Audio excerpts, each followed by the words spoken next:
So because it's horror season, yeah, I really just wanna like do a lot of episodes, and it's like even today, like I'm actually not well, but like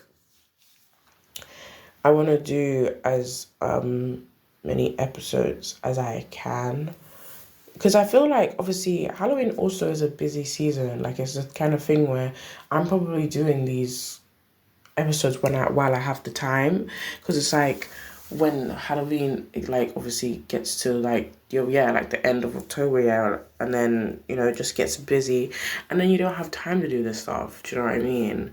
So it's just to say that I wanted to obviously do them. Yeah, I want to do them when I have time, and then because I feel like my schedule will probably be quite busy, or like a bit like when it reaches like middle October or something. So yeah, and then so we're gonna be talking about Talk to Me, which Talk to Me. It was one of like the scariest films I've ever watched in a really long time.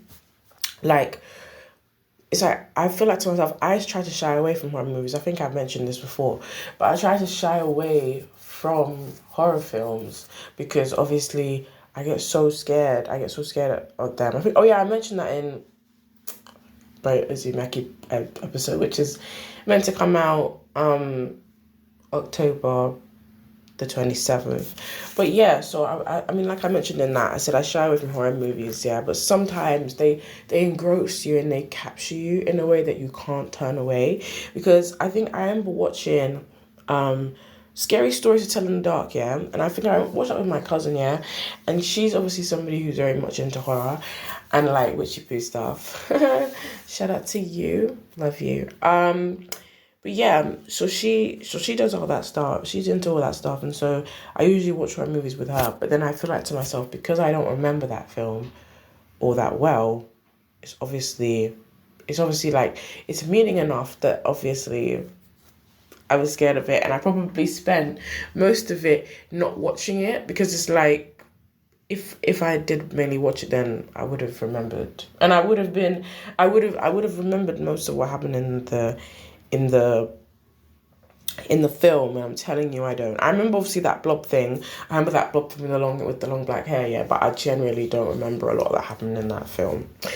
And I think obviously I also wanted to talk about how I'd recently watched Black Phone, and I was like, everybody really said that they liked Black Phone, but I didn't like Black Phone, and I thought to myself, is something wrong with it? I don't like Black Phone, but then I'm like, this is just what happens, in people watching film, like it's all about opinion, and you either like something or you don't, which is also another thing that to do with like Joker and that, but we're gonna park that, and we're gonna talk about it when I do an episode for Joker, which I am going to do because I watched it recently the other day. But yeah, so it's just as to say that Black Phone underwhelmed me, and it's like I was like, I'm not even a horror buff. Like I'm literally not a horror buff. Horror is not my cup of tea. It's not my lane. And I was like, well, that's crazy. Like that's why I was thinking to myself, oh, is that why this hasn't captured me, or that white black phone, yeah, it didn't capture me. But then I think I remember my husband was saying also, yeah, just to name drop her again, she was saying that like yeah, well, black phone's obviously psychological, and like I don't know, it's more like of a subtle kind of horror. But I was just saying to her like it just I wanted it to be more scary. Like I definitely wanted it to be more scary than it was, and it's like it's weird. Like obviously when I'm saying it to you guys now, it's like it's weird for me to ask for it to be more scary when I don't even like scary films. Well, it's like what? It's like crazy. It's because it's like the same way of saying, "Oh, can I have drugs?" but you don't actually smoke. Like it doesn't make any sense actually. But it's just like that's just the thing, I suppose. It's just like, and talk to me, right? Like let me dive into talk to me a little bit. So talk to me is like it reminds me of like how that horror film where they have the Ouija board as well. And I think when I was thinking about this podcast episode, I was saying to myself, I think I forgot how talk to me actually works. But I know that like they sit in a chair and like the lights go off, and then they say talk to me, and then like they become possessed or some kind of thing. So I think number talk to me is like the igniter, and I think that's how it works. But it's weird. I was thinking there's also something else I think that helps talk to me to work. I just can't remember what it was. I feel like it might have been some kind of item. Like obviously, yes, how I mentioned the Coogee board. I think with talk to me, it was some kind of item as well. Kind of thing where, yeah, you had an item, and then obviously it kind of just went over you. And oh yeah, I think okay, my biggest gripe with Talk to Me was as a film was that obviously the sister got her brother involved in it, and then like she's obviously to blame for her brother's death. And I also think that's like the same thing that happened in it, because it's just like, why would you send your little brother outside with a boat? Plus, while it's raining, like it's just like that's why I always think to myself like, as we all know, movies have flaws. Like they always do, because you always look at a film and you're like, well, that doesn't make any sense. Like you obviously would not do that on an average day, or nobody in real life would do that, which is obviously why movies are made up, because you're not gonna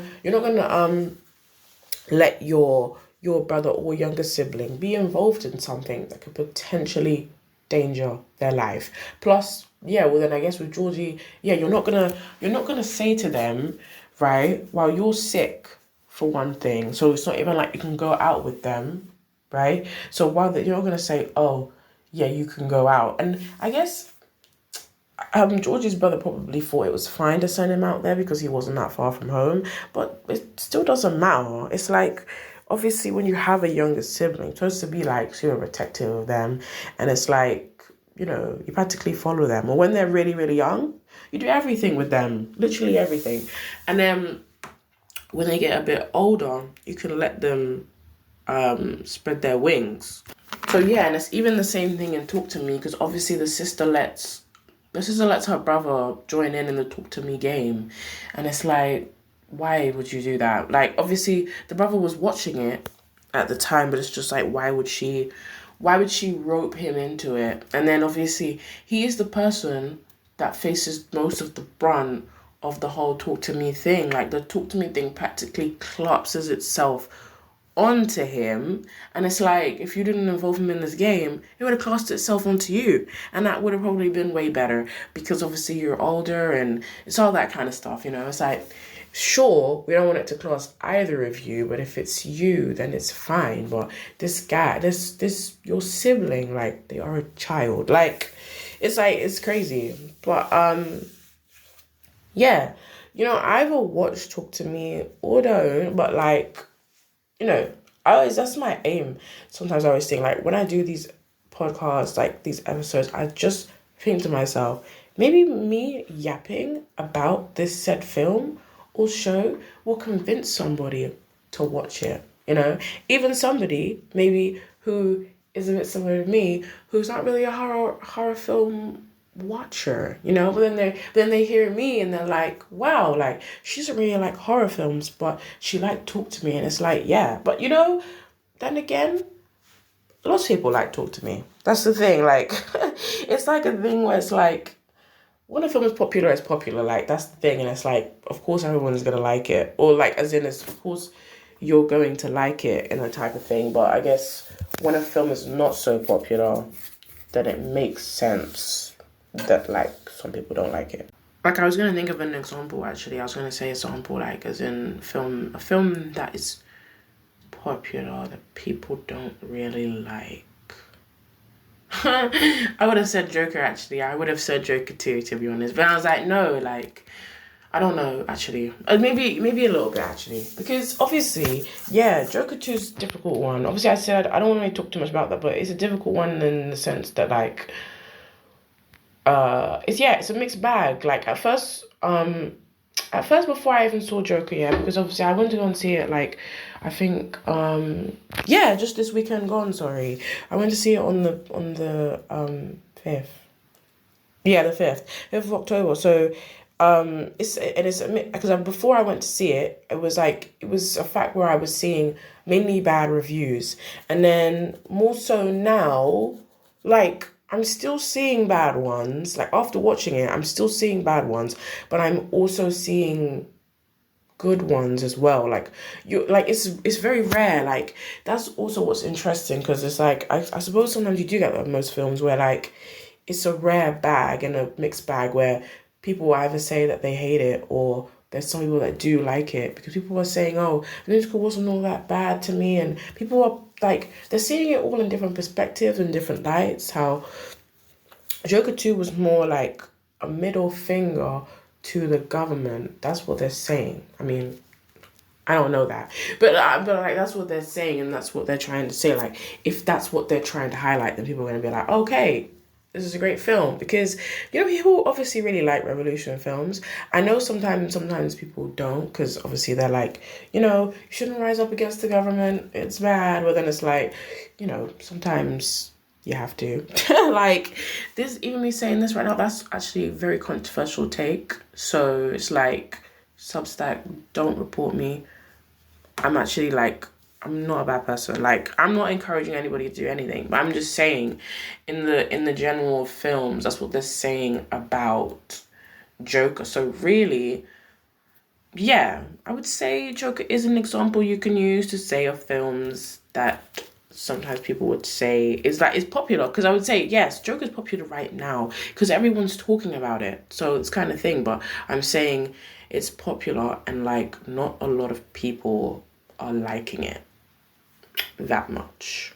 But I will say this, obviously, before I stop talking about it, like, at all, until the main episode. But yeah, like, I will say that I think they obviously, they made a tick with me. Like, I obviously thought to myself, like, I like musicals. So I'm like, they're lucky that I like musicals as much as I do. Because it's like, we're not going to say that we think this movie sucks. Like, there's no way. It's like, it's because it's like, a movie, sometimes, usually you get out what you want from a movie. And, like, sometimes it has stuff in it that obviously appeals to you more than, like, obviously, just in general, than the whole film. And it's like, obviously, Joker did that for me because it's like, oh, like, they don't know that I'm a musical fan, but it's like, obviously, I come into it. I come into it and it's like, oh yeah, I find out it's a musical. And it's like, at first, I thought when I was hearing news that it was a musical, I was thinking, oh, am I going to hate it? Then I was like, no, like, I listen to musicals I watch musicals in my free time. Like, there's no way. Like, it's like, we like it because I think it's like important. I think I mentioned it. Oh yeah, in my review of Joker, actually. I mentioned it in my review of Joker how, like, I feel like it being told in a musical works for Joker in so many different ways because it's just like, his life is traumatic and then you make a song out of it, make a song and dance out of it, and it feels, it feels comical, and it's like, put a smile on that face. Do you know what I mean? I forgot where that phrase is from. But it's like, but that is what it's practically saying, because it's like, there's so many different songs in that film and they all mean different things, and it's just telling a story, and that is how music is used anyways. And that's how all musicals obviously use songs, right? They use them as a way to tell the story without adding in dialogue. Even though, because that's the thing, I think with musicals, they're a genre that's like, I don't know, they're not hard to do, but I mean, like, you obviously can either have, sometimes you probably can have too much singing. That's the thing. Like, I don't know, like, I know that obviously I really like Joker, and I don't hate musicals. I'm a fan of them. So it's like, I'm not saying that I thought like, oh, it was bad, but if you ask me, do I think maybe they could have done without the music? Possibly, because I guess maybe people were saying that they think that they should have dived into Lady Gaga's character more.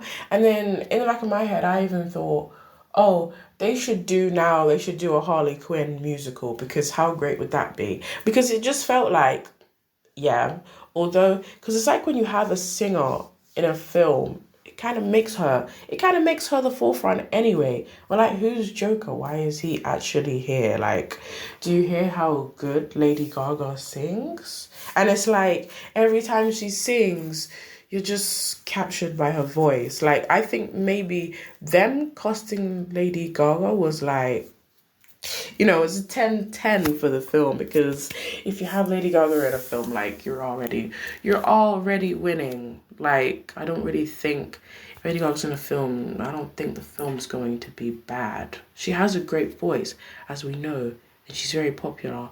So it's like, of course, she's going to do really well.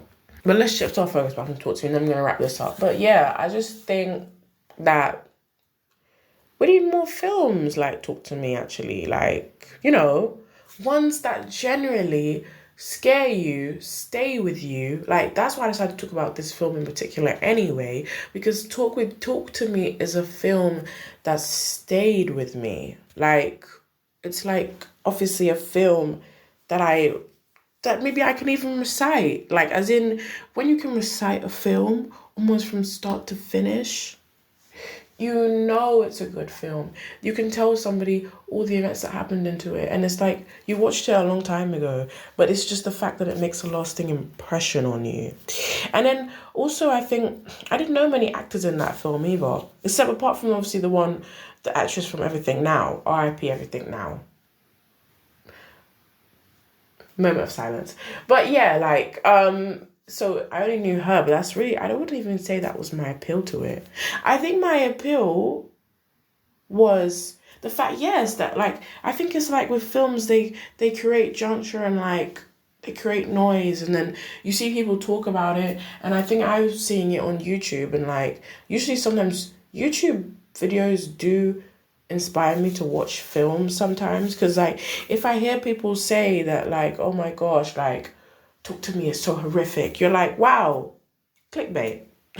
Like, this is clickbait, this is for me, because you're like, wow, this has caught my eye, and now I'm going to watch the film, right? And that's exactly what the thing was with Talk to Me, because of course, as I said, it's not as though it's a kind of thing where I'll always go out of my way to watch a horror film, but I guess if it's created noise and it sounds as though it's a film that's had everyone speechless, then I said, sign me up.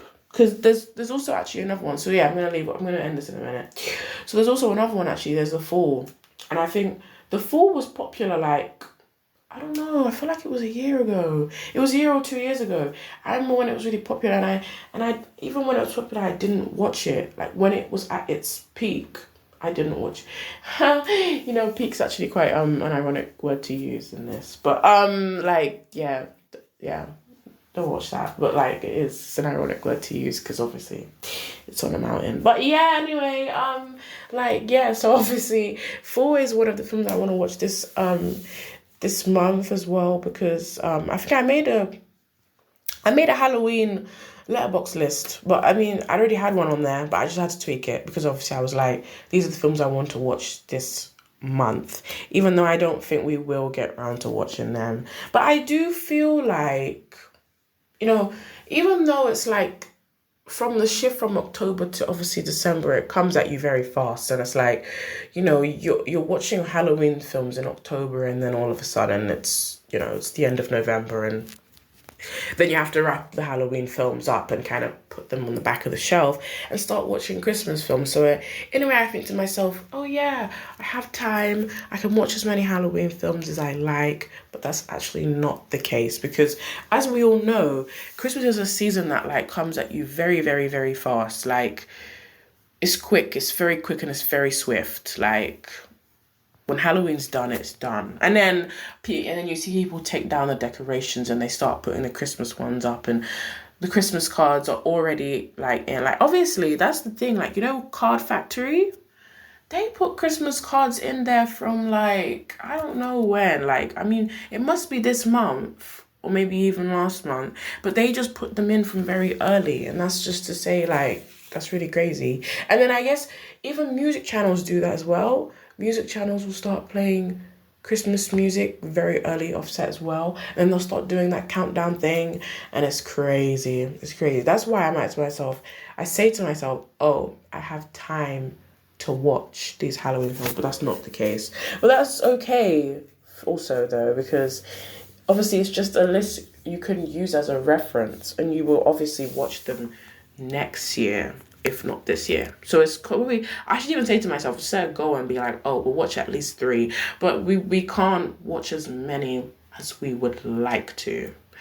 But yeah, thank you so much for listening to this episode about Talk to Me. And if you haven't already, watch Talk to Me, right? In a way, you shouldn't even listen to me yap this long. When I said Talk to Me, you should have then paused this, immediately gone and watched Talk to Me right away. Do you know what? I just broke the fourth wall there. And breaking the fourth wall is one of my favorite things. Like, I love breaking the fourth wall. I said, yes, this isn't real. I said, this isn't real. This is, I'm like this. You guys need to pause this and watch Talk to Me now. Goodbye.